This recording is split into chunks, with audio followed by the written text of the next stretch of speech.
கர்த்தர் நல்லவர், கர்த்தர் நல்லவர், கர்த்தர் நல்லவர். தேவ செய்திக்கு ஆதாரமாக வேதத்திலிருந்து ஒரு வசனத்தை நாம் வாசிப்போம்.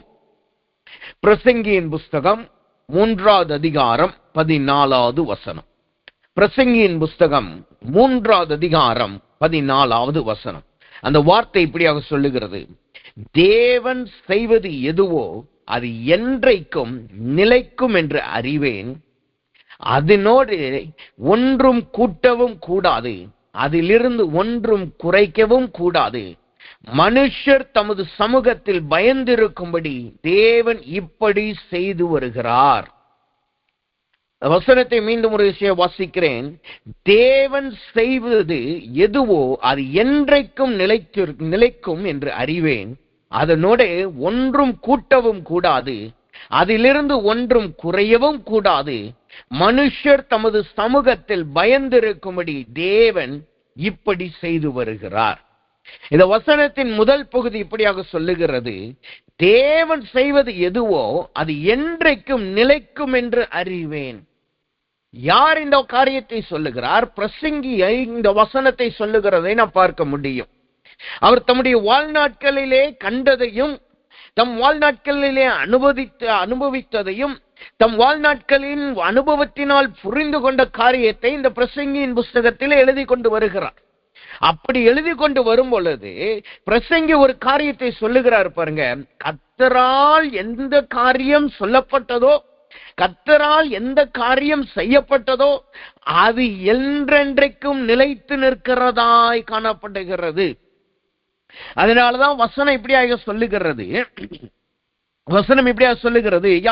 யாக்கோபின் புஸ்தகம் 1வது அதிகாரம் 17வது வசனத்தை நீங்க படிச்சு பார்த்தீங்கன்னா அந்த வார்த்தை இப்படியாக சொல்லுகிறது: நன்மையான எந்த ஈவும் பூரணமான எந்த வரமும் பரத்திலிருந்து உண்டாகி சோதிகளின் பிதாவினிடத்திலிருந்து இறங்கி வருகிறதும், அவரிடத்தில் யாதொரு மாறுதலும் யாரோடு வேற்றுமையின் நிழலும் இல்லை. அவருடைய வார்த்தை, அவருடைய செய்கை என்றென்றைக்கு நிலைத்திருக்குன்னா எப்படி இருக்குமா? வசனம் சொல்லுது பாருங்க, நம்முடைய தேவன் எப்படிப்பட்டவரா இருக்கிறாராம்? அவரில் யாதொரு மாறுதலும் இல்லை, யாதொரு வேற்றுமையின் நிழலும் இல்லையாம். யாதொரு மாறுதலும் இல்லை. அதே போல அந்த நிழல் கூட, மாறுதலின் நிழல் கூட, வேற்றுமை நிழல் கூட அவரிடத்துல காணப்படாது. நிழல் என்பது சாயல்.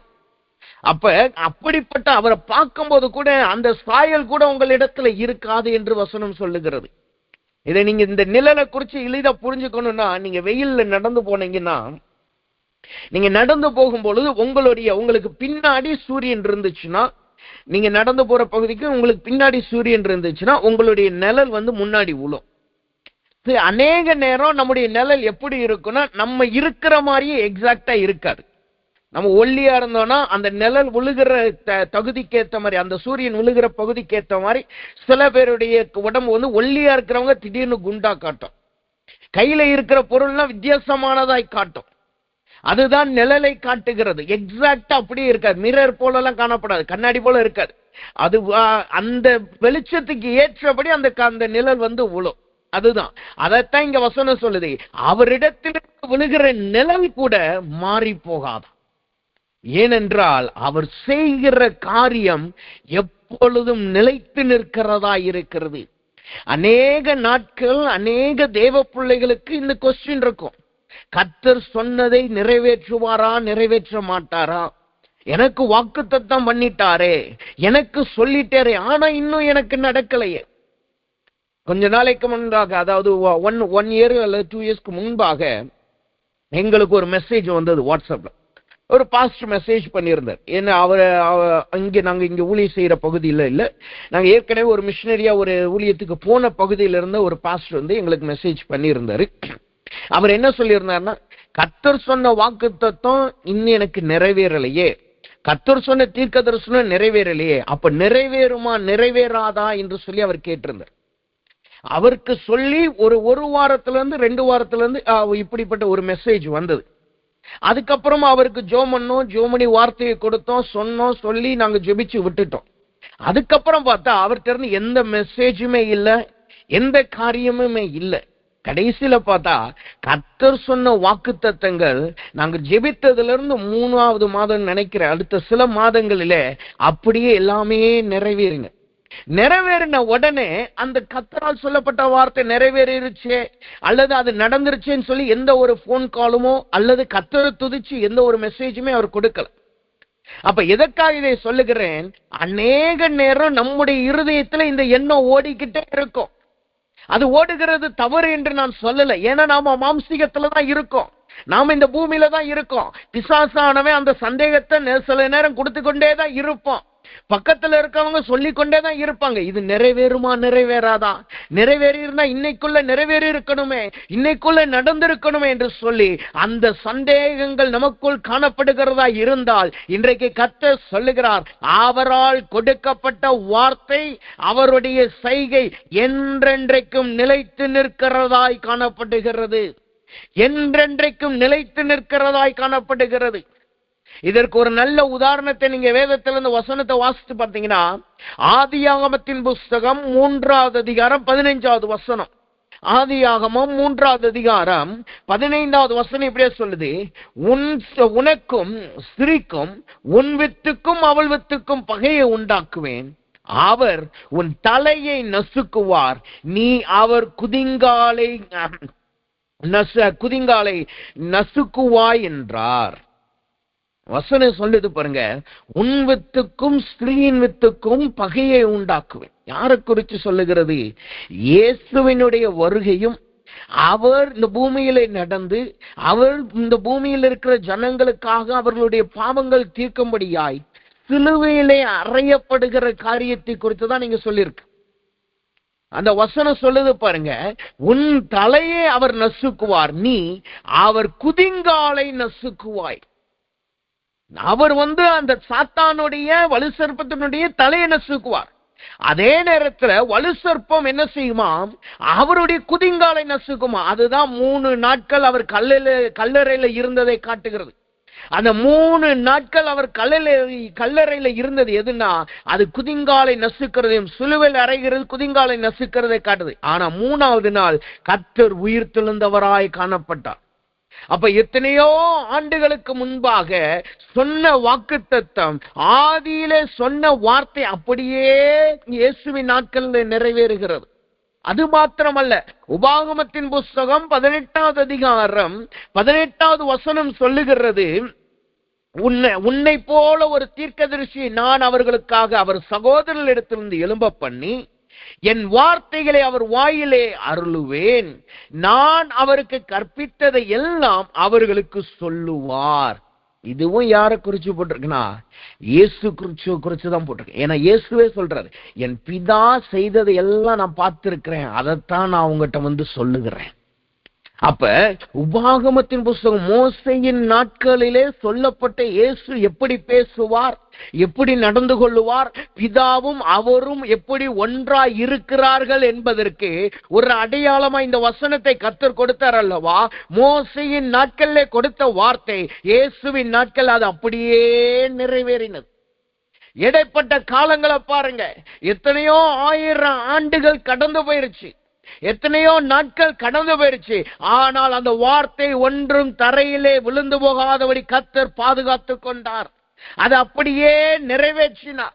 இன்றைக்கு தேவ சமூகத்தில் வந்திருக்கிற நாம் கர்த்தருக்குள் நிலைவரப்படுவோமாக, கர்த்தருக்குள் நம்மளை உற்சாகப்படுத்துவோமாக, கர்த்தருக்குள் விசுவாசத்தில் நிலைத்திருங்க. சொல்லுங்க, அறிக்கையிடுங்க, கர்த்தர் எனக்கு சொன்னதை நிறைவேற்றியே தீருவார். கர்த்தர் எனக்கு சொன்ன வாக்குத்தத்தங்கள் கண்டிப்பாய் நிறைவேறும். அவரால் செய்யப்படுகிற எல்லா காரியமும் நிலைத்திருக்கும் என்று சொல்லியிருக்கிறதே, என்றென்றைக்கும் நிலைத்திருக்கும் என்று சொல்லியிருக்கிறதே.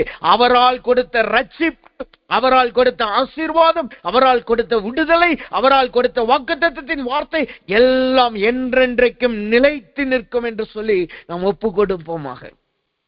இன்னொரு உதாரணம், ஒரு மனுஷனை நீங்க இயேசு சொன்னா தேவகுமாரன் நம்ம எடுத்துக்குவோம். ஆனா ஒரு மனுஷனை நீங்க பாத்தீங்கன்னா எலிசாவை பாருங்க.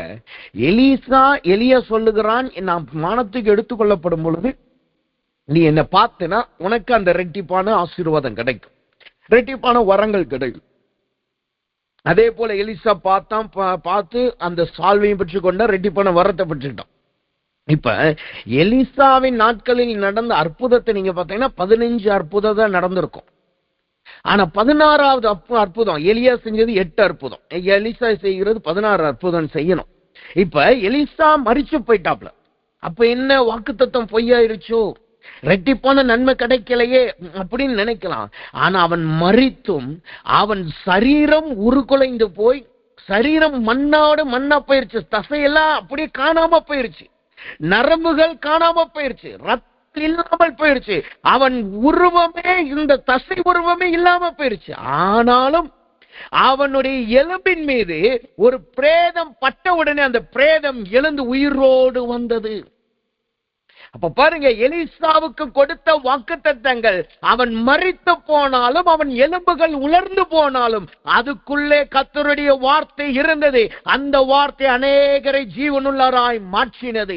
இன்றைக்கு கர்த்தர் சொல்லுகிறார், உங்களுக்கு கொடுத்த வார்த்தையை நீங்க நம்பி எதிர்பார்த்து உங்க கண்கள் புத்து போயிருக்கலாம், உங்களுக்குள்ளா இருந்த அக்கினி குறைந்து போயிருந்திருக்கலாம், உங்கள் எலும்புகள் உலர்ந்து போனதை போல நீங்கள் காணப்படலாம். அந்த எசேக்கியேல் புத்தகம் 37 பார்க்கிற வசனத்தின்படி பள்ளத்தாக்கிலே மரித்து போனவர்களை போல நீங்கள் காணப்படலாம். ஆனால் கர்த்தர் சொல்லுகிறார், என் வார்த்தை ஒரு நாளும் மரித்து போகாது. நான் சொன்னதை நிறைவேற்றுவேன், நான் திட்டமிட்டதை செய்து முடிப்பேன், நான் செய்கிறது என்றென்றைக்கும் நிலைத்து நிற்கும். சொல்றான் பாருங்க, பூமிக்கு கீழே வானத்துக்கு கீழே இருக்கிற எல்லாமே மாயை, ஆனா ஒன்னே ஒண்ணு மாயை கிடையாது. அது எது? கர்த்தருடைய வார்த்தையும் அவருடைய செய்கையும். கர்த்தருடைய வார்த்தையும் அவருடைய செய்கையும். அப்ப தேவ சமூகத்துல வந்திருக்கிறான். இன்றைக்கு நம்முடைய எல்லா அவிசுவாசத்தை கலைச்சு போடுங்க, எல்லா விசுவாசத்தை எடுத்து போடுங்க. கர்த்தர்ட்ட ஆண்டவரே, எனக்கு நீர் சொன்னீர் அல்லவா, அதிலே நான் நம்பிக்கையா இருக்கிறேன், அதுல நான் உறுதியா இருக்கிறேன், கண்டிப்பா எனக்கு நிறைவேறியே தீருவீர் என்று சொல்லி நாம் ஒப்பு கொடுப்போமாங்க. வேதத்துல நிறைய உதாரணங்கள் இருக்கிறது. ஆனா எல்லாத்தையும் நம்மளால் சொல்ல முடியாது. ஆனா ஒன்றை நாம் புரிந்து கொள்ளணும், கர்த்தர் செயல் சொன்னதையும் செய்தது என்றென்றைக்கும் நிலைத்திருக்கிறதாய் காணப்படும். சரி, வசனம் சொல்லுகிறது, அந்த வசனம் சொல்லுகிறது, இப்படியாக சொல்லுகிறது, அவர் செய்கை என்றைக்கும் நிலைத்திருக்குமா. அப்ப சகரியாவின் புஸ்தகம் 10வது அதிகாரம் 6வது வசனம் இன்னொரு காரியத்தை நம்மளுக்கு சுட்டி காட்டுகிறது. அந்த வார்த்தை என்ன சொல்லுகிறது? சகரியாவின் புஸ்தகம் 10வது அதிகாரம் 6வது வசனம், நான் யூத வம்சத்தாரை பலப்படுத்தி யோசேப்பு வம்சத்தாரை ரட்சித்து அவர்களை திரும்ப நிலைக்க பண்ணுவேன். நான் அவர்களுக்கு இறங்கினேன், அவர்கள் என்னால் ஒரு காலமும் தள்ளிவிடப்படாதவர்களாய் போல் இருப்பார்கள். நான் அவர்களுடைய தேவனாகிய கர்த்தர், நான் அவர்களுக்கு செவி கொடுப்பேன். கர்த்தர் சொல்லுகிறார் பாருங்க, நான் அவர்களை திரும்ப நிலைக்க பண்ணுவேன். அவர்களுடைய செய்கை என்றைக்கு நிலைத்திருக்கிறது தான். ஆனா அதுல சில நேரம் நாம தவறி போகிறதுனால அது தாமதமாகிறதாய் காணப்படும். சில நேரம் நம்ம தவறி போகிறதுனால அது நடக்காததை போல காணப்படும். ஆனா கர்த்தர் என்ன சொல்றாரு பாருங்க, நான் அவரை திரும்ப எழும்பி நிற்க பண்ணி அந்த வார்த்தையையும் அவனையும் அவளையும் நான் நிலைக்க பண்ணுகிற தேவனாய் இருக்கிறேன். வார்த்தை சொல்லுது பாருங்க, அவர்களை திரும்ப நிலைக்க பண்ணுவேன் என்று கர்த்தர் சொல்லுகிறார். அப்ப இந்த இரவு நேரத்திலே நம்மளை நிலைக்க பண்ணுகிறார் என்றால் எந்தெந்த காரியத்திலே நம்மளை நிலைக்க பண்ண போகிறார், எந்தெந்த செய்கையிலே கர்த்தர் நம்மளை நிலைக்க பண்ணுகிறார் என்பதைத்தான் நாம் தியானிக்க போகிறோம். முதலாவதாக எதிலே நம்மளை கர்த்தர் நிலைக்க பண்ணுகிறாராம் வசனம் சொல்லுகிறது. அப்போஸ்தலரின் புஸ்தகம் 13வது அதிகாரம் 43வது வசனத்தை நீங்க படிச்சு பார்த்தீங்கன்னா அந்த வார்த்தை எப்படி சொல்லுகிறது, ஜெப ஆலயத்தில் கூடின சபை கலைந்து போன பின்பு யூதரிலும் யூத மார்க்கத்தமைந்த பக்தியுள்ளவர்களிலும் அநேகர் பவுலையும் பர்னபாவையும் பின்பற்றினார்கள். அவர்களுடனே இவர்கள் பேசி தேவனுடைய கிருபையிலே நிலை கொண்டிருக்கும்படி அவர்களுக்கு புத்தி சொன்னார்கள். இங்கு ஒரு நிலைவரத்தை நாம் பார்க்கிறோம். அது எதிலே நிலைவரப்படுத்துகிறாராம், எதிலே நம்மளை நிலைத்திருக்க பண்ணுகிறாராம், தேவ கிருபையிலே நம்மளை நிலைத்து நிற்க பண்ணுகிறார். அவரால் ரட்சிக்கப்பட்ட நம்மளை, அவரால் சுதந்திரம் பெற்றுக் கொண்ட நம்மளை, அவரால் அவருடைய சமூகத்தில் ஓடி வந்த நம்மளை கர்த்தர் என்ன செய்கிறாராம்? தேவ கிருபையிலே நம்மளை நிலைத்திருக்க பண்ணுகிறார். அது இன்னொரு வார்த்தையில சொன்னா, அவருடைய கிருபை நம்முடைய வாழ்க்கையில என்றென்றைக்கும் இருக்கிறதாய் காணப்பட போகிறது. அவருடைய கிருபை நம்முடைய வாழ்க்கையில என்றென்றைக்கும் கூட இருந்து நம்முடைய தாழ்விலும், நம்முடைய உயர்விலும், நம்முடைய விழுகையிலும், நம்முடைய எழுந்திருக்கிறதிலும், நம்முடைய படுக்கையிலும், நம்முடைய எல்லா சூழ்நிலையிலும் அவருடைய கிருபை நம்மளோடு காணப்படுகிறதா இருக்க போகிறது. அப்ப இன்றைக்கு இந்த வேளையிலே கர்த்தர் நம்மளை எதிலே நிலைத்திருக்க பண்ணுகிறார்? தம்முடைய கிருபையிலே நம்மளை நிலைத்து நிற்க பண்ணுகிறார். அப்ப அவருடைய கிருபை என்ன செய்யுமா? அல்லது அவருடைய கிருபைக்குள்ள என்ன அடங்கி இருக்கிறதா? வசனம் இப்படியே சொல்லுகிறது. அப்போஸ்தலரின் புத்தகம் 11வது அதிகாரம் 23வது வசனத்தை நீங்க படிச்சு பார்த்தீங்கன்னா அந்த வார்த்தை இப்படியே சொல்லுகிறது. அவன் போய் சேர்ந்து தேவனுடைய கிருபையை கண்டபோது சந்தோஷப்பட்டு கர்த்தரிடத்தில் மன நிர்ணயமாய் நிலைத்திருக்கும்படி எல்லாருக்கும் புத்தி சொன்னான். இங்க என்ன நடக்கிறது? வசனம் சொல்லுது பாருங்க. அவன் தேவனுடைய கிருபையை கண்டபோது, அப்ப அங்க இருந்து தேவ கிருபை என்ன செய்கிறது? அங்கு எப்படிப்பட்ட தேவ கிருபை வெளிப்பட்டு இருக்கிறதா? 22வது வசனம் சொல்லுது, எருசலேமில் உள்ள எல்லா சபையார்களும், 21வது வசனம் சொல்லுது, கர்த்தருடைய கரம் அவர்களோடு இருந்ததும் அநேக ஜனங்கள் விசுவாசிகளாகி கர்த்தரிடத்தில் திரும்பினார்கள். இதுதான் தேவ கிருபை. தேவ கிருபை என்றால் அங்க என்ன இருக்குமாம்? ஒரு மனிதனுடைய வாழ்க்கையில கர்த்தர் கிருபை கொடுத்தால் என்ன இருக்குமாம்? முதலாவது அவன் வாழ்க்கையிலே, அந்த ஸ்திரீயினுடைய வாழ்க்கையிலே, அந்த புருஷனுடைய வாழ்க்கையிலே கர்த்தருடைய கரம் வெளிப்படும். இரண்டாவது அவர்களுடைய விசுவாசம் உறுதிப்படும். மூன்றாவதாக அவர்கள் கர்த்தரிடத்திலே திரும்பினவர்களாயிருப்பார்கள். இதுதான் தேவ கிருபை என்கிறதுக்கான அர்த்தம், அல்லது தேவ கிருபைக்குள்ளாய் அடங்கி இருக்கிற காரியத்தை காட்டுகிறது. வசனம் சொல்லுது பாருங்க. முதலாவது அந்த கிருபைக்குள்ள என்ன இருக்கா? கர்த்தருடைய கரம் இருக்குமா. யார் மீது தேவ கிருபை இருக்கிறதோ அவர்கள் மீது தம்முடைய கரத்தை அவர் வைக்கிறவராய் காணப்படுகிறார். அப்ப கர்த்தருடைய கரம் என்ன செய்யும்? அதனுடைய விளக்கம் என்னவாம்? யோசுவாவின் புஸ்தகம் 4வது அதிகாரம் 23 மற்றும் 24வது வசனத்தை நீங்க படிச்சு பார்த்தீங்கன்னா அந்த வார்த்தை இப்படி சொல்லுகிறது.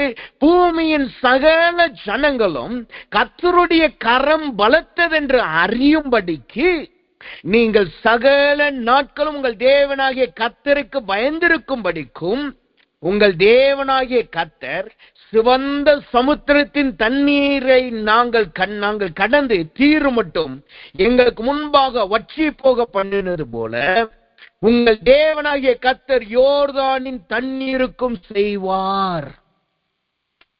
கர்த்தருடைய கரம் வந்துருச்சுன்னா அங்கு முதலாவது செங்கடல்கள் புழக்கப்படும், சிவந்த சமுத்திரங்கள் புழக்கப்படும். இரண்டாவது யோர்தான் புழக்கப்படும்.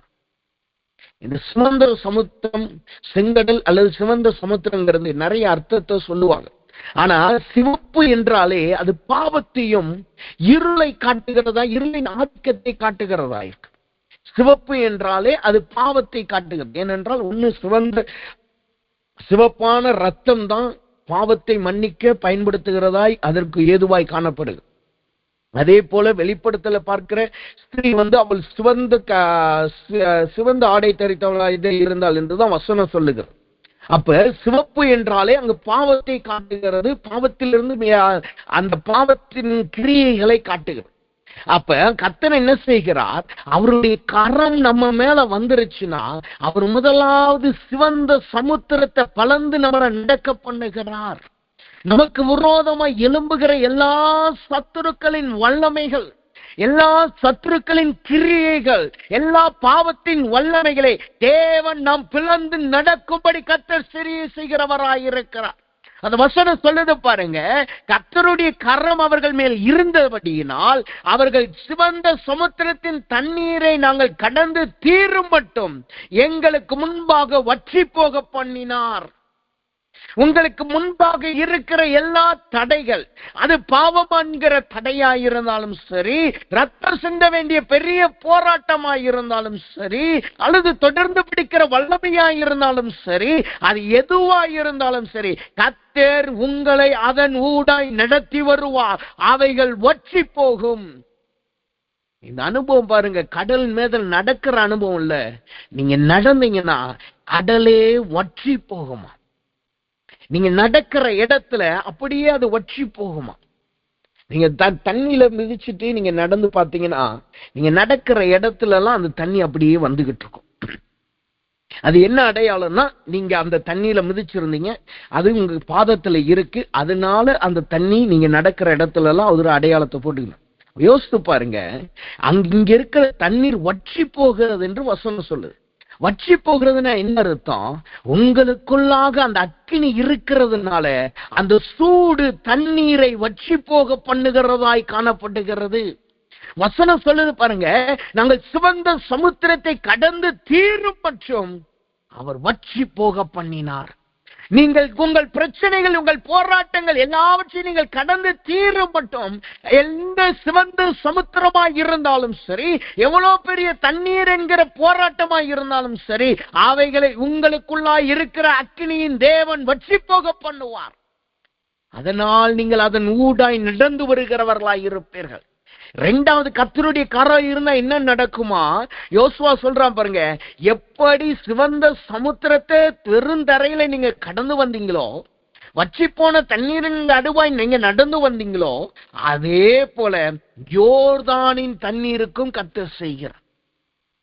யோர்தான் என்றாலே அது கரை புரண்டு ஓடுகிற பிரச்சனை.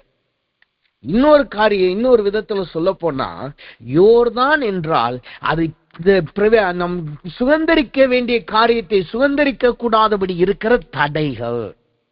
இங்க எலியாவின் இடத்திலிருந்து வல்லமையை பெற்று எலிசா பெற்றுட்டான். ஆனா எலிசா இப்ப அந்த இடத்துல இருந்து கடந்து வரணும். அவனுக்கும் 50 தீர்க்கதரிசிகளுக்கும், அவனுக்கும் அவன் ஊழியம் செய்ய வேண்டிய இடத்துக்கும் எது நடுவா இருக்குதுன்னு பாத்தீங்கன்னா, யோர்தான் தான் நடுவா இருந்துச்சு. எலியாவுக்கு கர்த்தரால் எடுத்துக்கொள்ளப்படுவதற்கு போறதுக்கு முன்னாடி யோர்தான் தான் தடையா இருந்துச்சு. அதை பிளந்துதான், யோர்தானை பிளந்துதான் எலியா நடந்து போய் தான் கர்த்தருக்குள்ள எடுத்துக்கொள்ளப்பட்டான். இப்ப எலிசா கர்த்தருடைய வரங்களை பெற்றுட்டு திரும்பி வருகிறான். அவன் ஊழிய ஸ்தலத்துக்கு போகணும், அவன் ஜனங்களுக்கு தீர்க்க தரிசனம் சொல்லணும், இன்னும் ரெட்டிப்பான வரங்களை செயல்படுத்தணும். அப்ப அவன் அந்த இடத்துக்கு வருவதற்கும் யார் தடையா இருக்கிறான்னு பார்த்தா, யோர்தானை கடந்து வர வேண்டியதா இருந்தது. அப்பதான் எலியா சொல்றான், எலியாவின் தேவன் எங்கே என்று சொல்லி அந்த சால்வையை முறுக்கி அடிச்ச உடனே யோர்தான் அப்படியே பலந்தது. இன்றைக்கு கர்த்தர் சொல்லுகிறார், நீங்கள் பெறக்கூடாதபடி இருக்கிற எல்லா தடைகளை கர்த்தர் மாற்றி போடுகிறார். நீங்கள் ஆசீர்வாதத்தை சுதந்திரிக்க கூடாதபடி, உங்கள் ஊழியம் வளரக்கூடாதபடி, உங்கள் வரங்கள் செயல்படக்கூடாதபடி, உங்கள் கிருபைகள் வெளிப்படக்கூடாதபடி, உங்கள் தாளந்துகள் நிலைவரப்படக்கூடாதபடி தடையா இருக்கிற எல்லா யோர்தானின் வல்லமைகள் இன்றோடு பிளந்து போகிறது. அவர் பாவத்தின் கிரியாகிய சிவந்த சமுத்திரத்தை கர்த்தர் முதலாவது கடக்க பண்ணுகிறார். இரண்டாவது, அவர் உங்களுக்கு தடையா இருக்கிற எவ்வளோ பெரிய வல்லமையா இருந்தாலும் சரி, நீங்கள் சுதந்திரிக்க கூடாதபடி, கர்த்தர் கொடுத்த வார்த்தையை சுதந்திரிக்க கூடாதபடி இருக்கிற எவ்வளோ பெரிய யோர்தானா இருந்தாலும் சரி, கர்த்தர் அதை இன்றைக்கு பிளந்து போடுகிறார். காரணம் என்ன? அவருடைய கரம் உங்கள் மீது இருக்கிறது. அவருடைய கரம் உங்கள் மீது இருக்கிறது. அந்த கரம் உங்கள் மீது இருக்கிறதுனால நீங்கள் யோர்தானையும் பிளந்து வர முடியும். சுதந்திர சமுத்திரத்துக்கு ஊடாகவும் உங்களால் நடந்து வர முடியும். யோர்தானையும் பிளக்க முடியும், சுதந்திர சமுத்திரத்துக்கு ஊடாக உங்களால் நடந்து வரவும் முடியும். கடந்த நாட்கள்ல எங்களுக்காய் கர்த்தர் கொடுத்த தரிசனத்துக்காய் நாங்க நம்ம எல்லாரும் ஜெபிக்கும் போது ஒரு வசனத்தை சொல்லி ஜெபிச்சோம். என்னென்றால், எஸ்ராவின் புத்தகம் 7வது அதிகாரம். கர்த்தருடைய கரம் அவன் மீது இருந்தபடியினால் ராஜா அவனுக்கு வேண்டி எல்லாத்தையும் அவனுக்கு கொடுத்தார் என்று சொல்லிதான் அந்த வார்த்தையை தான் கர்த்தர் கொடுத்திருந்தார். எதுக்காக? விசா ப்ராசஸ்க்காக. விசாவுக்காய் ஜெபிக்கும் போது கற்றுக் கொடுத்தேன். ஏன்னா ஏற்கனவே நான் சொல்லியிருக்கேன், விசா ப்ராசஸ் ஒரு பெரிய ப்ராசஸ். இன்னொன்னு, நாங்க இருக்கிற கண்ட்ரில எம்பசி கிடையாது. அப்ப அங்கதான் போகணும். ரிஜெக்ட் பண்ணதான் பணம் குறைந்தது 50,000 60,000 வேஸ்ட், அப்படியே கம்ப்ளீட்டா வேஸ்ட் ஆயிரும். அடுத்த தடவை விசா அப்ளை பண்ணும்போது அங்க ஒரு மார்க் இருக்கும், ஏற்கனவே விசா ரிஜெக்ட் ஆயிருக்கு. அப்ப இன்னும் கவனமா அவங்க பார்ப்பாங்க. அப்ப இப்படியெல்லாம் யோசிச்சுக்கிட்டு இருக்கும் போது என்ன நடக்குமோ என்று தேவ சமூகத்துல காத்திருக்கும் போது தான் கர்த்தர் அந்த வார்த்தையை கொடுத்தார். அதைத்தான் சொல்லி அறிக்கையிட்டு நம்ம ஜெபிச்சோம். என்ன நடந்தது? அவர்கள் சொன்னாங்க 2 வாரத்துல 4 வாரம் ஆகும்னு சொன்ன விசா ப்ராசஸ் 3 நாள்ல முடிச்சு. அங்க போய் சேர்ந்து 3 நாள்ல மெயில் வந்தது. 3 நாள்ல மெயில் வந்தது என்னன்னா, உங்களுடைய விசா ப்ராசஸ் ஆகி பிரிண்ட் அவுட் ஆயிருச்சு அப்படின்னு சொல்லி. அப்ப யோசிச்சு பாருங்க, ஒரு வார்த்தையை கொடுத்துட்டா, அவர் கரம் இருக்கும்னு சொல்லிட்டா, அது எவ்வளோ பெரிய தடையா இருந்தாலும் சரி, அது கடல் கடந்து போகிற காரியமா இருந்தாலும் சரி, அது எல்லார் கண்களுக்கும் அது முடியாத இம்பாசிபிளா இருந்தாலும் சரி, அல்லது உங்க கண்களுக்கு அது நான் அதை நிறைவேற்றுவேன், அது அதிகாரிகள் ஊடாய் நான் கடந்து போகணுமே, இவ்வளோ பெரிய பாதுகாப்பெல்லாம் நான் கடந்து போகணுமே, இவ்வளோ தடைகளை நான் கடந்து போகணுமே நீங்க யோசித்தாலும் சரி, கர்த்தர் கரம் ஒரு மனுஷன் மீது இருந்துட்டா, அந்த தேவ கிருபை இருந்துட்டா, அது எவ்வளோ பெரிய தடையா இருந்தாலும் சரி, எவ்வளோ பெரிய யோர்தானா இருந்தாலும் சரி, எவ்வளோ பெரிய சிவந்த சமுத்திரமா இருந்தாலும் சரி, கர்த்தர் அதிலே வெட்டாந்தரையிலே உங்களை நடக்க பண்ணுவார். அந்த தண்ணீர் உங்களை தொடுவதும் கிடையாது, அந்த தண்ணீரிலே நீங்கள் நனைவதும் கிடையாது. காரணம் என்ன? கர்த்தருடைய கரமாகிய அக்கினியின் வல்லமை உங்களுக்குள்ளாக இருக்கும். நீங்கள் போக போக போக அந்த தண்ணீர்கள் அப்படியே பஸ்மமாய் மாறி போகும், தடைகள் இல்லாமல் மறைந்து போகும். நீங்கள் வற்றின பாதையிலே நடந்து போவீர்கள். இதுதான் கர்த்தருடைய கரம் இருப்பதற்கான அடையாளம். அப்ப கர்த்தர் சொல்லுகிறார், அவர் முதலாவது உங்களை எதுல நிலைவரப்படுத்துகிறாராம்? தேவ கிருபையிலே உங்களை நிலைவரப்படுத்துகிறார். தேவ கிருபையிலே நிலைவரப்படுத்துகிறா. முதலாவது அங்க என்ன வருகிறது? தேவனுடைய கரம் இன்றைக்கு உங்கள் மீது வருகிறது. 2வதாக கர்த்தர் அந்த தேவ கரத்துல என்ன அடங்கி இருக்கிறதா வசனம் சொல்லுகிறது, அவர்கள் விசுவாசிகளானார்கள். அப்போஸ்தலர் புஸ்தகம் 11வது அதிகாரம் 21வது வசனத்தை நீங்க படிச்சு பார்த்தீங்கன்னா அந்த வார்த்தை இப்படியா சொல்லுகிறது, கர்த்தருடைய கரம் அவர்களோடு இருந்தது, அநேக ஜனங்கள் விசுவாசிகளானார்கள். இந்த விசுவாசிகள் அல்லது விசுவாசிகள் ஆனார்கள் என்பது எதை காட்டுதுன்னா, எபேசியரின் புஸ்தகம் 3வது அதிகாரம் 12வது வசனத்தை நீங்க படிச்சு பார்க்கும் பொழுது அந்த வார்த்தை சொல்லுகிறது, அவரை பற்றும் விசுவாசத்தால் அவருக்குள் நமக்கு தைரியமும் திட நம்பிக்கையோட தேவனிடத்தில் சேரும் ஸ்லாக்கியமும் உண்டாயிருக்கிறது. இங்கு சொல்லப்படுகிற விசுவாசம் என்பது என்ன? இது ரட்சிப்பினால் புதிதாய் வந்த விசுவாசம் அல்ல.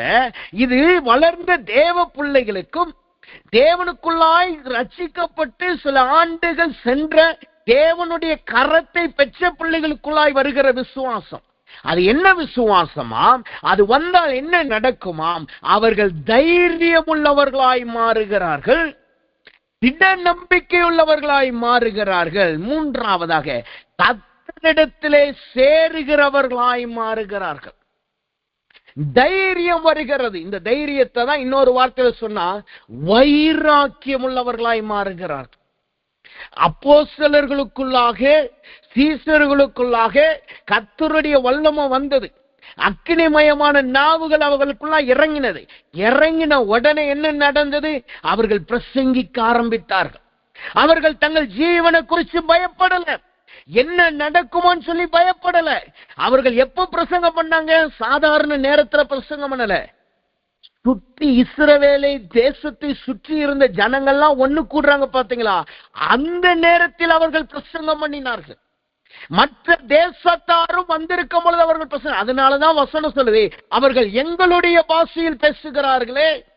அப்போஸ்தலர் புஸ்தகம் 2வது அதிகாரத்தில் நீங்க படிச்சு பாத்தீங்கன்னா அங்க இருக்கிற ஜனங்கள் சொல்றாங்க, சில பேர் சொல்றாங்க இவங்க குடிவெறியினாலே அவர்களுக்கு அப்படி பேசுகிறார் என்று சொல்லுகிறார்கள். ஆனா மற்றவங்க என்ன சொல்றாங்க? அவர்கள் எங்களுடைய பாஷையிலே பேசுகிறார்கள். எங்களுடைய பாஷை என்பது என்ன? அப்போஸ்தலர் 2வது அதிகாரம் 8வது வசனம் சொல்லுது, நம்மில் அவரவர்களுடைய ஜென்ம பாஷைகளிலே இவர்கள் பேச கேட்கிறோமே. அங்க இருந்தது 120 பேர். ஆனா எத்தனை பாஷை இருந்துச்சுன்னு பாருங்க.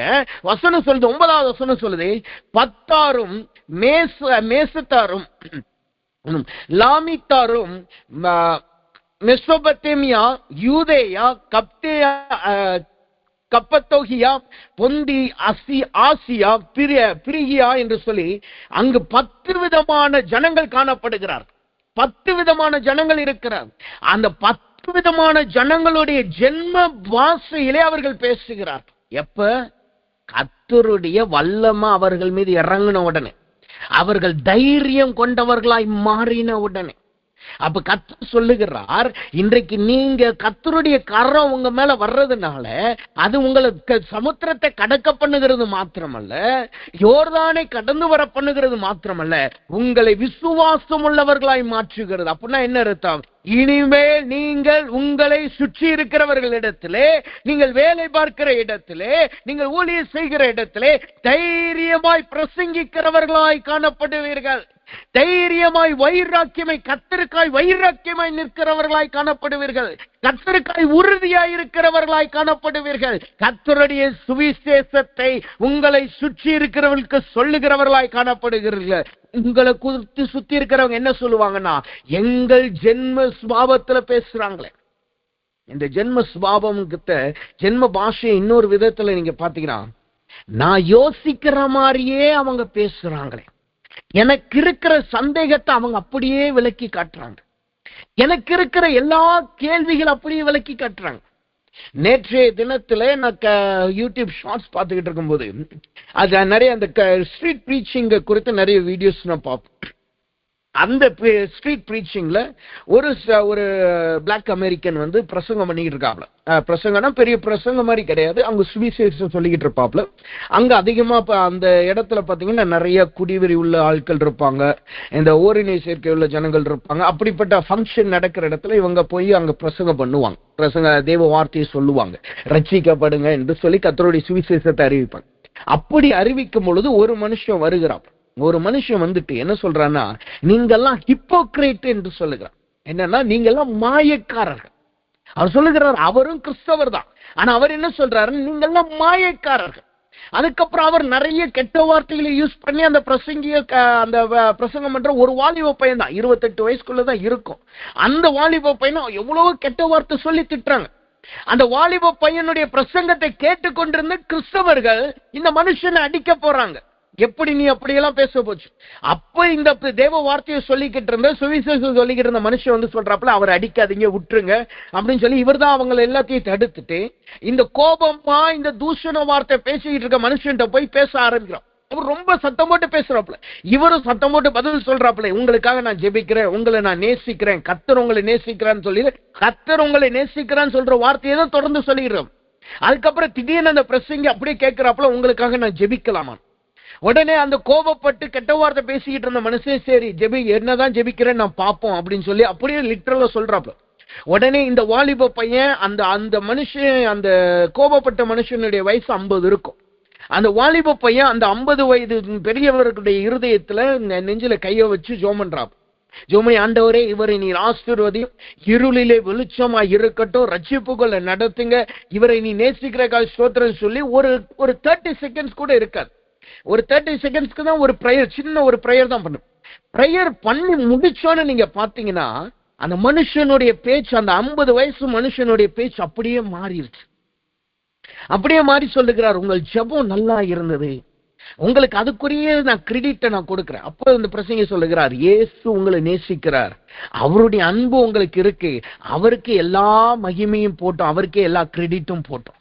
கடைசியில கோபப்பட்டு கெட்ட வார்த்தை பேசி தூசண வார்த்தை பற்றி பேசிக்கிட்டு இருந்த மனுஷன் அங்க என்ன செய்கிறார், அவர்கிட்ட அந்த வாலிப பையனுக்கு கை கொடுத்துட்டு அவர் சொல்லுகிறார், ஹிப்போக்ரேட்னு சொன்னதை குறித்து நான் வருத்தப்படுறேன், நீங்க மாயக்காரர்கள் கிடையாது என்று சொல்லி வார்த்தையை சொல்லி கடந்து போகிறார். இப்ப பாருங்க, அந்த மனுஷன் அந்த வாலிப பையனுக்கு பக்கத்துல வசனத்தை கேட்டுக்கிட்டு இருந்தவங்க அவர் அடிக்க போனாங்க. அங்க அடிச்சிருந்தா என்ன நடந்திருக்கும்? அவர் காயப்பட்டுட்டு பயந்து ஓடி இருப்பாப்ல. ஆனா இந்த வாலிப பையன் தேவ வார்த்தையை சுமந்து கொண்டிருக்க, சுவிசேஷம் சொல்லிக்கிட்டு இருக்க வாலிப பையன் என்ன செய்யறான்? அவர்கிட்ட பக்கத்துல போய் அவரை அடிக்காதீங்கன்னு சொல்லிட்டு அவரோடு கொஞ்சம் பேசி அவர்கிட்ட ஜெபிச்ச உடனே தேவனுடைய ரட்சிப்பு அவருக்குள் வந்தது. இதுதான் வைராக்கியத்துமாகிய தைரியத்தை காட்டுகிறது. தைரியம் என்ற உடனே அவங்க என்ன அடிச்சா நான் அவங்களை அடிச்சிருவேன், அவங்க என்ன மிரட்டினா நான் அவங்களை மிரட்டிடுவேன். கர்த்தர் உன்னை எப்படி அடிப்பார் பாரு, நீ கர்த்தரால் சபிக்கப்படுவாய், நீ செத்து போவ அப்படி சொல்லுகிறது தைரியம் கிடையாது. எந்த இடத்தில் நம்மளை அடிக்கிறார்களோ, எந்த இடத்தில் நம்மளை தூஷிக்கிறார்களோ, அதே இடத்திலே நின்று அதே ஜனங்களை ரட்சிப்புக்குள் நடத்துகிறோம் அல்லவா, அதுதான் தைரியம். யோனாவினுடைய வாழ்க்கையில நீங்க பாத்தீங்கன்னா, யோனாவுக்குள்ள கர்த்தர் வார்த்தை இருந்துச்சு, அவன் ஒரு தீர்க்கதரிசி. ஆனா அவனுக்குள் தைரியம் இல்லை. அவனுக்குள்ள இருந்தது என்ன தெரியுமா? கோபம். அது எப்படி இருந்துச்சு பாருங்க. நினிவேக்கு நான் ஏன் போனோம்? நான் போனா ஒண்ணு என்ன கொன்றுவாங்க, இல்ல கர்த்தர் வார்த்தையை கேட்டுட்டா அவங்க ரட்சிக்கப்பட்டுருவாங்க. ரட்சிக்கப்பட்டுட்டா அவங்க சாக மாட்டாங்களே. காரணம் என்ன? நினிவேயின் ஜனங்கள் இஸ்ரவேல் ஜனங்களை அடிமைப்படுத்தினார்கள். இஸ்ரவேல் ஜனங்களுக்கு எப்போது சண்டை போடுறவங்க. இப்ப இவனுக்குள்ள ஒரு கோஞ்சி, கர்த்தர் இப்பொழுது அவர்களை பட்சிக்கிற நேரம், கர்த்தர் இப்பொழுது அவங்களை அடிக்கிற நேரம், கர்த்தர் அவர்களை அடித்து கொள்ளட்டும் என்று சொன்னான். அதுக்காக அவன் காத்து கொண்டிருந்தான். இன்றைக்கு அநேக தேவ பிள்ளைகளுக்குள்ள இப்படிப்பட்ட தைரியம் என்று சொல்லுகிற கோபம் தான் காணப்படுகிறது. தைரியம் என்று நாம் சொல்லுகிறோம், ஆனால் கர்த்தருடைய பார்வை அது கோபம். என்ன கோபம்? எனக்கு விரோதமா என் சொந்தக்காரன் கிளம்பிட்டானா, எனக்கு விரோதமா என் சகோதரர்கள் கிளம்பிட்டார்களா, அவர்களை இன்றைக்கு கர்த்தர் அடித்து போடுவார், அவர்களை இன்றைக்கு கர்த்தர் பட்சிச்சு போடுவார், அவங்க குடும்பங்களை நாசமாக்கி போடுவார், அவர்கள் கால்கள் முடங்கப்பட்டு போகும். இதுதான் நம்முடைய அநேக கிறிஸ்தவர்கள் வாயிலிருந்து புறப்படுகிறது. ஆனால் நாம் அப்படி அழைக்கப்படவில்லை. ஒரு கன்னத்துல அறையப்படும் பொழுது மறு கன்னத்தை காண்பிக்கும்படிதான் கர்த்தர் நம்மளை அழைச்சிருக்கிறார். யோசித்து பாருங்க. கர்த்தர் அதே கோபத்தை நம்ம மேல வச்சு, இவன் எனக்கு விரோதமா பாவம் செஞ்சிட்டான், எனக்கு விரோதமா பொய் சொல்லிட்டான், எனக்கு விரோதமா கோபப்பட்டிருந்தான்னு நினைச்சிருந்தா நம்ம என்னைக்கோ செத்து போயிருந்திருப்போம், என்னைக்கோ குஷ்டரோகிகளா மாறி போயிருந்திருப்போம், என்னைக்கோ பாளையத்துக்கு புறம்பா தள்ளப்பட்டிருப்போம். ஆனா இன்னைக்கு வரைக்கும் கர்த்தர் மன்னிக்கிறாரே, இன்னைக்கு வரைக்கும் நம்மளை சேர்த்துக் கொள்ளுகிறாரே, இன்னைக்கு வரைக்கும் என் பிள்ளை என்று உங்களை தான் அழைக்கிறார். நீ மற்ற தாயின் பிள்ளை என்று சொல்லலையே, நீ புறஜாதி என்று சொல்லலையே, என் புத்திர சுகாரத்தை பெற்ற ஜனங்கள் என்று தானே நம்மளை அழைக்கிறார்.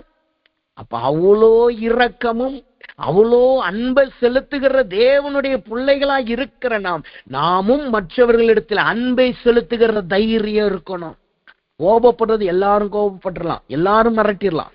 ஆனா எந்த இடத்துல இறங்கி போகணுமோ அந்த இடத்துல இறங்கி போறதுக்கு ஒரு தைரியம் கண்டிப்பாய் தேவை. அந்த தைரியம் நம்மளுக்கு கண்டிப்பாய் தேவை. அப்ப இன்றைக்கு கர்த்தர் சொல்லுகிறார், அவர் கரம் உங்க மேல வருது, யோர்தானை கடக்க பண்ணுகிறார், சமுத்திரத்தை கடக்க பண்ணுகிறார். அதுக்கப்புறம் என்ன செய்யறாரா? உங்களை வைராக்கியமுள்ள தைரியமுள்ள ஜனமாய் மாற்றுகிறார். நீங்க கர்த்தருடைய வார்த்தையை வைராக்கியமே சொல்ல போவீங்க, கர்த்தருடைய வார்த்தையை வைராக்கியமே நீங்க சொல்லுவீங்க, அவருக்காய் வைராக்கியமாய் தைரியம் உள்ளவர்களாய் நிற்பீர்கள். உங்களை அடி யார் வந்தாலும் அவர்களிடத்துல ஒரு கன்னத்தை காண்பிக்கிறது இல்ல, இன்னொரு கன்னத்தை காண்பிக்கத்தக்கதான கிருபையை கர்த்தர் கொடுப்பார். இன்றைக்கு ஒரு விதமான சத்தியம் இருக்கிறது. நிறைய பேர் சொல்றாங்க, உன்னை அடித்த உனக்கு விரோதமா எழுதுனவங்க, உனக்கு விரோதமா பட்டையை தூக்குறவங்க செத்துருவாங்கன்னு சொல்றாங்க. ஆனா நீங்க அப்போஸ்தலர் வாழ்க்கையை யோசித்து பாருங்க, பைபிளை படிச்சு பாருங்க. அப்போஸ்தலர்களுடைய வாழ்க்கையை நீங்க பாத்தீங்கன்னா அவங்க படாத காயத்தை தான் நம்ம பெற்றுட்டோமா? பவுல் சொல்றான், கிறிஸ்துவை போல நானும் அடிக்கப்பட்டேன், நான் பஞ்சத்துல காணப்பட்டேன், ஆகாரம் இல்ல, சிறைச்சாலையில இருந்த விலங்குகள் மாட்டப்பட்டிருந்தது. அப்போஸ்தலருக்காகி எல்லா அப்போஸ்தலரும் பாருங்க. ஏன் நம்ம நாட்டுக்கு வந்த தோமாவை பாருங்க, ஏன் அவரை ஈட்டியலால் குத்தி சாகணும் என்று இருக்கிறதா? இல்லையே. ஆனா கர்த்தருக்காக தைரியமாய் அவர்கள் வந்தார்கள், கர்த்தருக்காய் மரணம் வரைக்கும் நின்னாங்க. அப்படிப்பட்ட தைரியம் இன்றைக்கு நமக்குள் இருக்கிறதா என்பதை நிதானித்து பாருங்க. உபத்திரவத்தில் உங்களால் உறுதியா இருக்க முடிகிறதா? கர்த்தருக்காய் பாடுபட முடிகிறதா? கர்த்தருக்காய் ரத்தம் சிந்த முடிகிறதா? அதுதான் ஒரு தேவனுடைய சீஷனுக்கும் கர்த்தருடைய அப்போஸ்தலருக்கும் ஒரு அடையாளம். அதுதான் கர்த்தருடைய ஜனத்தினுடைய அடையாளம். அப்ப அப்படிப்பட்ட தைரியத்தை தான் கர்த்தர் இன்றைக்கு அவர் நமக்குள் கொடுத்து அதை என்றென்றைக்கும் நிலைத்து நிற்க பண்ணுகிறார். அந்த தைரியம் வந்த உடனே அங்க என்ன வருதுதான், திடமனதாய் மாற்றுகிறார். விசுவாசம் வந்த உடனே முதல்ல தைரியம் வருது, திடமனது, திட நம்பிக்கையை கொடுக்கிறார். திட நம்பிக்கை என்பது எதை காட்டுதுன்னா, நீங்க போய் சத்தியத்தை சொல்லுவீங்க, நீங்க நீங்க போய் மற்றவங்ககிட்ட கர்த்தருக்காக வைராக்கியமா நிப்பீங்க. அந்த வைராக்கியமா நிக்கும் போது என்ன வரும்னா, ரிஜெக்ஷன்ஸ் வரும். உங்களை எல்லாரும் ரிஜெக்ட் பண்ணுவாங்க. உங்க வார்த்தையை கேட்கறவங்க எல்லாம் உங்களை ரிஜெக்ட் பண்ணுவாங்க. அப்ப நம்மளுக்குள்ளாய் ஒரு சோர்வு வரும். ஐயோ, நான் தோத்து போகிறேனே, கர்த்தர் வார்த்தையை தைரியமா சொன்னேன், கர்த்தருக்காக பாடுபடுறேன், ஆனா இன்னும் ஜனங்க ரட்சிக்கப்பட மாட்டேங்கிறாங்களே, இன்னும் நான் தோத்துக்கிட்டே இருக்கிறேனே, என்னால பெரிய ஒரு மாற்றம் வரலே என்று நமக்குள் ஒரு சோர்வு வருவல்லவா? அப்பொழுது கர்த்தருடைய வார்த்தை, அவருடைய விசுவாசம் நம்மளை திடப்படுத்தும். அப்ப நம்ம சொல்லுவோம், அந்த விசுவாசம் இருக்கும்போது சொல்லுவோம், காணாதவைகளை நிச்சயிக்கிறதே விசுவாசம் அல்லவா? அப்ப இன்னைக்கு நான் பார்க்கல, இன்னைக்கு நான் சத்தியம் சொன்னேன், அவங்க கேட்கல, கண்டிப்பாய் ஒரு நாள் அவர்கள் ரட்சிக்கப்படுவார்கள், கர்த்தர் என் மூலமாய் பண்ணின ரட்சிப்பு கண்டிப்பாய் நிறைவேறும் என்கிற திடம் மனது நம்மளுக்குள் வரும். மூன்றாவதாக அந்த விசுவாசம் வந்த உடனே என்ன வருமாம்? எபேசியரின் புஸ்தகம் 3வது அதிகாரம் 12வது வசனத்தை நீங்க படிச்சு பார்த்தீங்கன்னா, அந்த வசனம் சொல்லுகிறது, அவரை பற்றும் விசுவாசத்தினால் அவருக்குள் நமக்கு தைரியமும் திட நம்பிக்கையோட தேவனிடத்தில் ஸ்லாக்கியமும் உண்டாயிருக்கும். திட மனது வந்த உடனே அங்கு தேவனுடைய ஸ்லாக்கியம் நம்மளுக்குள் உண்டாயிருக்கும். ஸ்லாக்கியம் என்பது அக்சஸ்னஸ், அவரோடு கிட்டி சேருகிறது, அவருடைய வார்த்தையை தொடர்ந்து நாம் பெற்றுக்கொள்ளுது. யோசுவாவை பாருங்க, பட்டணத்துல தோற்கடிக்கப்படுறான். அவன் வந்து கர்த்தருடைய சமூகத்துல விழுந்து ஆடையை கிழிச்சிட்டு விழுந்து கிடக்கிறான். அப்ப கர்த்தர் வந்து சொல்லுகிறது, ஏன் இங்கு விழுந்து கிடக்கிறான், ஏன் எங்க விழுந்து கிடக்கிற? நடக்க காரியம் வேற அல்லவா? நீ ஏன் அழுது புலம்பிக்கிட்டு இருக்க? நீ ஏன் விழுந்து கிடக்கிறன்னு சொல்லி கர்த்தர் அவனை தேற்றுகிறார். அவனுக்கு வழியை கற்றுக் கொடுக்கிறார். ஒரு புதிய யுக்தி கற்றுக் கொடுக்கிறார். என்னக்கு யுக்தி? பதிவிருக்கிறதை கற்றுக் கொடுக்கிறார். அப்ப கர்த்தருடைய வார்த்தை சொல்லுகிறது, அந்த விசுவாசம் நமக்குள் வந்தோடனே நாம் தைரியவான்களாய் மாறுவோம். சோர்வு வரும்போதெல்லாம் கர்த்தர் நம்மளை திடப்படுத்துவார். மூணாவது, அவரோடு நாம் சேர்ந்து கொள்ளுகிற ஸ்லாக்கியத்தை கொடுப்பார். நம்ம வாயிலிருந்து புறப்படுகிற வார்த்தை கர்த்தருடைய வார்த்தையா இருக்கும். நம்மளுடைய நடக்கை கர்த்தருக்கு உகந்த நடக்கையா இருக்கும். நம்மளுடைய கிரியை கர்த்தருடைய கிரியைகளாய் காணப்படும். நாமும் கர்த்தரும் ஒன்றாயிருப்போம். நம்முடைய இருதயம் கர்த்தருடைய இருதயம் ஒன்றாயிருக்கும். அவர் மன விருப்பத்தை நம்முடைய இந்த சரீரத்தின் மூலமாய் நாம் நிறைவேற்றுகிறவர்களாய் காணப்படுவோம். அதுதான் அந்த விசுவாசத்தினால் வருகிற கிரியை. நான் ஏற்கனவே சொன்னபடி இந்த விசுவாசங்கிறது ரட்சிக்கப்பட்ட புதுசுல இருக்கிற புறஜாதிகளுக்கு கொடுக்கப்படுகிற அந்த ரட்சிக்கப்பட்ட அனுபவத்தில் இருந்தவங்களுக்கு அல்ல. இது ரட்சிக்கப்பட்டு கர்த்தருடைய கரத்தை பெற்று கர்த்தருக்குள்ளாய் வளருகிறவர்களுக்கு கொடுக்கப்படுகிற விசுவாசம். அப்ப இந்த விசுவாசத்தை தேவன் இன்றைக்கு நமக்குள் நிலைத்து நிற்க பண்ணுகிறார். யோசித்து பாருங்க, நாம் ரட்சிக்கப்பட்டு எவ்வளவு ஆண்டுகளானது, நாம் ரட்சிக்கப்பட்டு எவ்வளவு நாட்களானது, இதுவரைக்கும் கர்த்தருக்காய் நாம் என்ன செய்திருக்கோம்? எத்தனை பேரை நாம் கர்த்தருக்குள்ளாய் நடத்தி இருந்திருக்கோம்?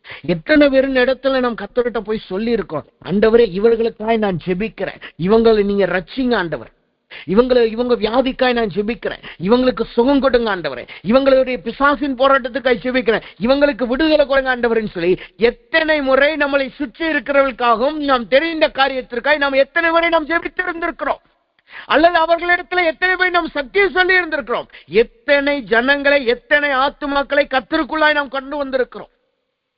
வசனம் சொல்லுது பாருங்க, பர்னபாவும் பவுலும் பேசின வார்த்தையை கேட்டு யார் அங்க ரட்சிக்கப்படுகிறார்களாம்?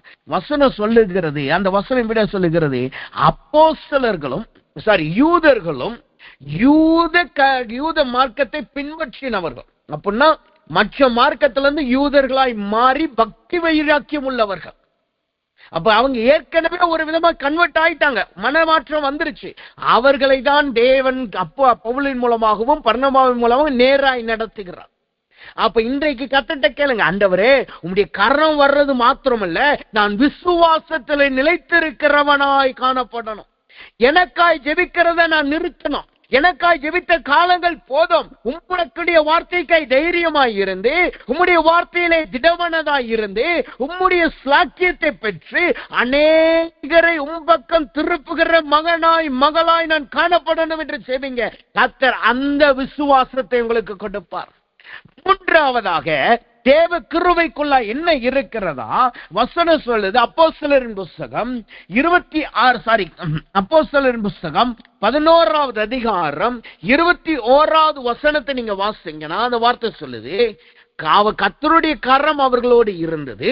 இரண்டாவது, அநேக ஜனங்கள் விசுவாசிகளாகி, மூணாவது, கர்த்தரிடத்தில் திரும்பினார்கள்.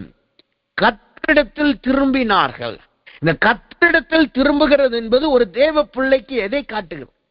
அவங்க தான் ஏற்கனவே ரட்சிக்கப்பட்டுட்டாங்களே, அவங்க தான் தேவ பக்கம் ஏற்கனவே இருக்கிறாங்களே. அப்ப கர்த்தரிடத்துல திரும்புறதுன்னா என்ன அர்த்தம்? அது எதை காட்டுதுன்னா, அப்போஸ்தலர் புஸ்தகம் 26வது அதிகாரம் 18வது வசனத்தை நீங்க படிச்சு பார்த்தீங்கன்னா அந்த வார்த்தை சொல்லுது, அவர்கள் என்னை பற்றும் விசுவாசத்தினாலே பாவ மன்னிப்பையும் பரிசுத்தமாக்கப்பட்டவர்களுக்குரிய சுதந்திரத்தையும் பெற்றுக் கொள்ளும்படியாக அவர்கள் இருளை ஒளியினிடத்திற்கும் சாத்தானுடைய அதிகாரத்தை விட்டு தேவனிடத்தில் திரும்பவும் படிக்கும் நீ அவர்களுடைய கண்களை திறக்கும் பொருட்டு.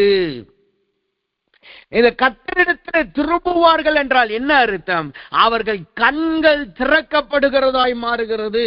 இன்றைக்கு கர்த்தரிடத்திலே நாம் திரும்புவோம், அவர் கரம் நம்ம மீது வருகிறது, அவர் கிருபை நம்ம மீது இருக்கிறது என்றால் நம்முடைய கண்கள் திறக்கப்படுகிறது.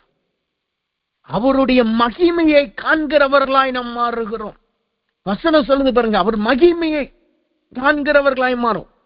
இந்த கண்கள் திறக்கப்படுறத இன்னொரு விதத்துல சொல்லணும்னா, மல்கியாவின் புஸ்தகம் 4வது அதிகாரம் 6வது வசனத்தை நீங்க படிச்சு பார்த்தீங்கன்னா அந்த வசனம் சொல்லுது, நான் வந்து பூமியை சங்காரத்தினால் அடிக்காதபடிக்கு அவன் பிதாக்களுடைய இருதயத்தை பிள்ளைகளினிடத்திற்கும் பிள்ளைகளுடைய இருதயத்தை அவர்கள் பிதாக்களினிடத்திற்கும் திரும்புவான்.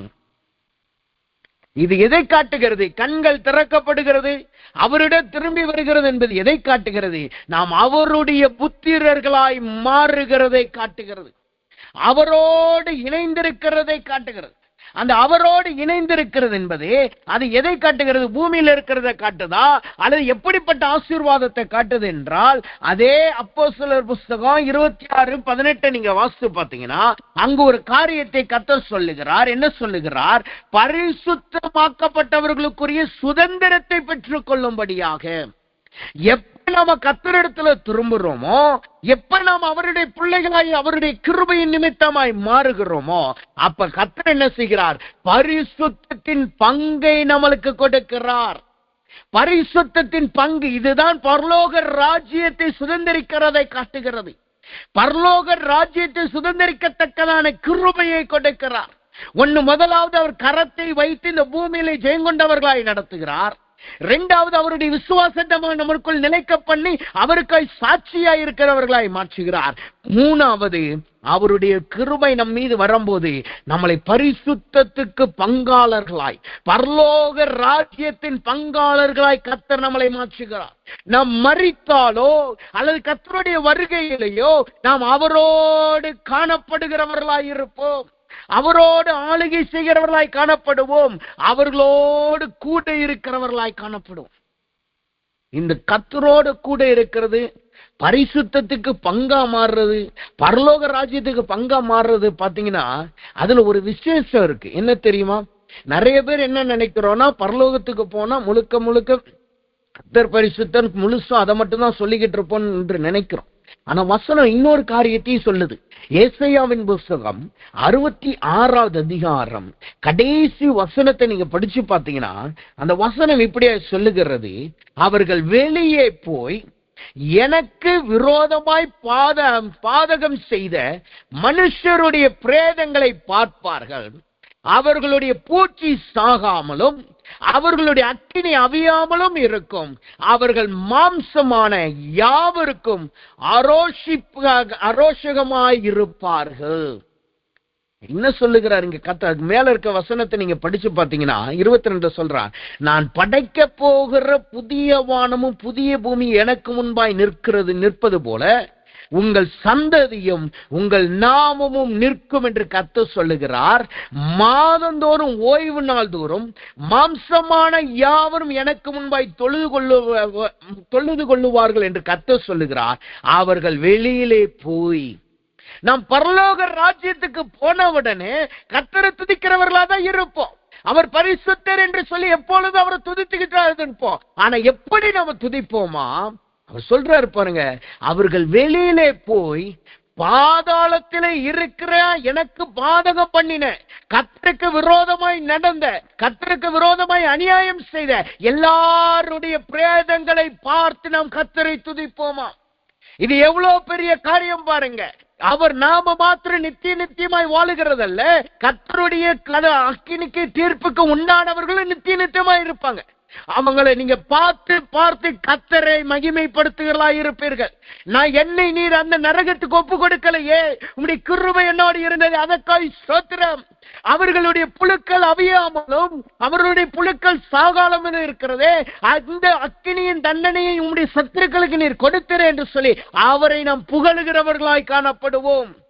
இது பரலோக ராஜ்யத்தில் சுதந்திரித்த பின்பு நியாய தீர்ப்புக்கு அப்புறம் நடக்கிற காரியத்தை தான் இந்த வசனம் சொல்லுது.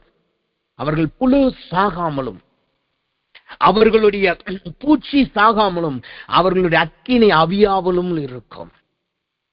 அப்ப தேவனுடைய பிள்ளைகளாய் இருக்கிற நாம், கர்த்தருடைய கிருபை மேல வந்துருச்சுன்னா அது நம்மளை என்ன பண்ணுகிறது?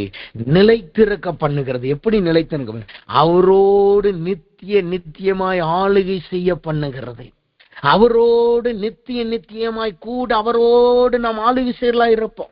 இந்த ஆளுகை செய்கிறது நம்முடைய சத்துருக்கள் இருக்கிறார்கள் அல்லவா, அவர்கள் சாகாமலும் அவர்கள் பூச்சி சாகாமலும் அவர்கள் படுகிற வேதனையை பார்த்து நாம் கர்த்தரை துதிக்கிறவர்களாய் நாம் காணப்படுவோம்.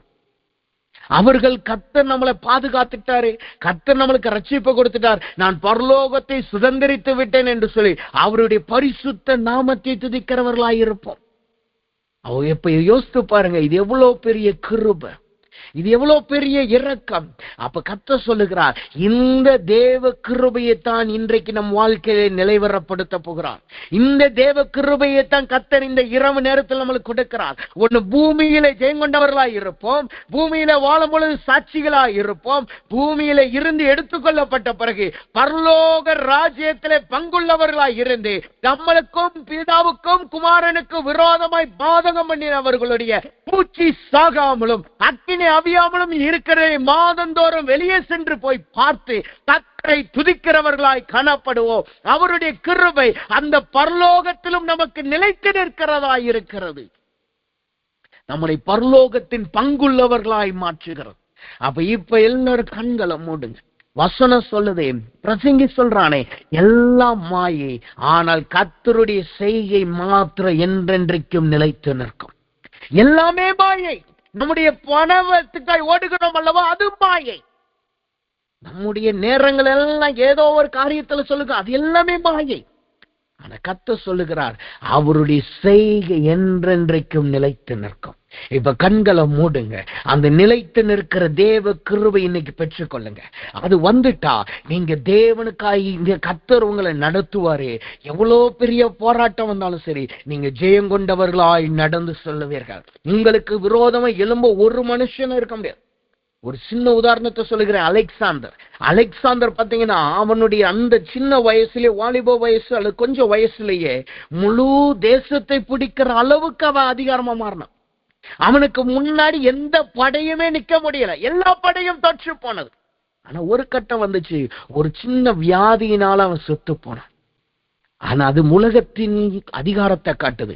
ஆனா இன்றைக்கு கர்த்தர் சொல்லுகிறார், உலகத்தின் ஜெயத்தை கொடுக்கல, ஆவிக்குரிய வல்லமையின் ஜெயத்தை கொடுக்கிறேன். அது சமுத்திரங்களை கடந்து வர பண்ணும், யோர்தானை கடந்து வர பண்ணும், எப்பொழுது உங்களை ஜெய கம்பீரத்தோடு நடக்க பண்ணும். அது மாத்திரமல்ல, விசுவாசத்தை கொடுத்த தைரியத்தோடும் திடமனதோடும் சாக்கியம் உள்ளவர்களாய் மாற்றும்.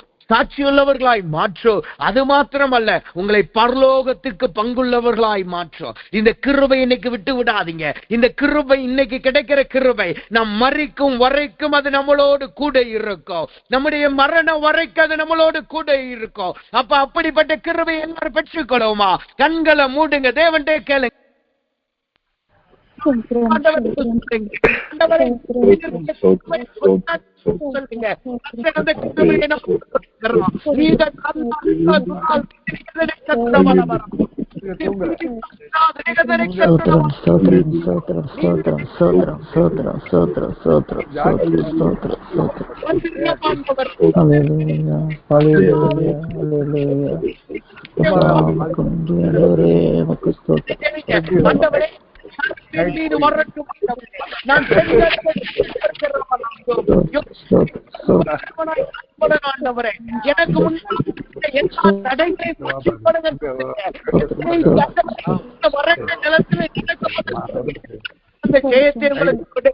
நீங்க ஜெயம் கொண்டவர்களாய் மாறுகிறீர்கள். உங்களுக்கு விரோதமாக எந்த வல்லமைகள் வந்தாலும் சரி, எவ்வளவு பெரிய போராட்டம் வந்தாலும் சரி, இன்றைக்கு அதை ஜெயிக்கிற மாறுகிறீர்கள். இரண்டாவதாய் அந்த கிருபை அவருடைய விசுவாசத்தை உங்களுக்குள் கொண்டு வருகிறது. அவருடைய விசுவாசத்தை கொண்டு வருகிறது. கர்த்தருக்காய் நிற்கிறவர்களாய் உங்களை மாற்றுகிறது. கர்த்தருக்காய் தைரியமாய் நிற்கிறவர்களாய் உங்களை மாற்றுகிறது. இனிமேல் கர்த்தருக்காய் நீங்கள் பாடுபடவும் ஆயத்தமாய் இருப்பீர்கள். கர்த்தருக்காய் சாட்சியுள்ளவர்கள் கர்த்தர் மாற்றுகிறார். மூன்றாவதாக மிகவும் முக்கியமானது, கர்த்தர் நம்மளை பரிசுத்த பங்குள்ளவர்களாய் மாற்றுகிறார். பரிசுத்த பங்குள்ளவர்களாய் மாற்றுகிறார்.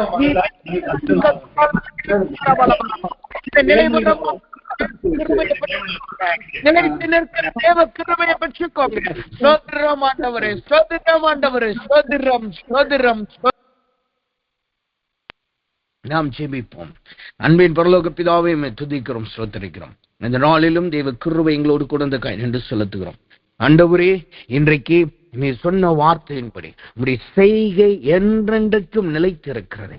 அந்த செய்கையாகிய உம்முடைய கிருபை எங்களோடு என்றென்றைக்கும் நிலைத்து நிற்கிற ஸ்தோத்திரம். உங்களுடைய பிள்ளைகளுடைய கிருபை, உங்களுடைய பிள்ளை மீது அந்த கிருபை காணப்படட்டும். ஆண்டவரே, ஆண்டவரே, உங்களுடைய கரம் அந்த தேவ கிருபை கொண்டு வரட்டும். உங்களுடைய கிருபையும் உங்களுடைய கரத்தையும் உங்களுடைய பிள்ளைகள் மீது கொண்டு வருவதாக. உங்களுடைய பிள்ளைகளை நீ ஜெயம் கொண்டவர்களாய் நடத்துவீராக. உங்களுடைய பிள்ளைகளுக்கு விரோதமாயிருக்கிற செங்கடல்கள், உங்களுடைய பிள்ளைகளுக்கு விரோதமாயிருக்கிற யோர்தான்கள் இப்பொழுதே முறியடிக்கப்படுவதாக. அது மாத்திரமல்ல ஆண்டவரே, உடைய கிருபையின் கரமுடைய பிள்ளைகள் மீது இருக்கிறபடியினா விசுவாசத்திலே உறுதிப்பட்டவர்களாய் நீர் மாற்றுவீராக. தைரியம் கொண்டவர்களாய் நீர் மாற்றுவீராக. திடமனதுடையவர்களாய் நீர் மாற்றுவீராக. உங்களுடைய ஸ்லாக்கியத்தை பெற்று சாட்சியுள்ளவர்களாய் நீர் மாற்றுவீராக. எல்லாவற்றுக்கும் மேலாய் அந்த தேவ கிருபை நிலையான பங்காகிய பரலோக ராஜ்யத்தின் பங்கை நீர் கொடுக்கிறீர் அல்லவா, அதை நம்முடைய பிள்ளைகள் பெற்றுக் கொள்ளுவார்களாக. நிமித்தமாய் இவர்கள் பரலோக ராஜ்யத்தை சுதந்திரித்துக் கொள்ளுகிறவர்களாய் தேவனின் மாற்றிற்காய் ஸ்தோத்திரம். நம்முடைய தேவ கிருபை எங்கள் எல்லாரும் மீதும் நாங்கள் மரணத்தை சந்திக்கும் வரைக்கும் அல்லது உம்மை நாங்கள் சந்திக்கும் வரைக்கும் கர்த்தருடைய கிருபை எங்கள் மீது இருக்கட்டும். ஆண்டவரே, எங்களை நீ நடத்துவீராக, ஆசீர்வதிப்பீராக. அப்படி நீ செய்யறக்காய் நன்றி செலுத்துகிறோம். எல்லா துதி கனமையும் அமைக்க செலுத்துகிறோம். இயேசுவின் நாமத்தில் ஜெபிக்கிறோம் நல்ல பிதாவே, ஆமேன், ஆமேன்.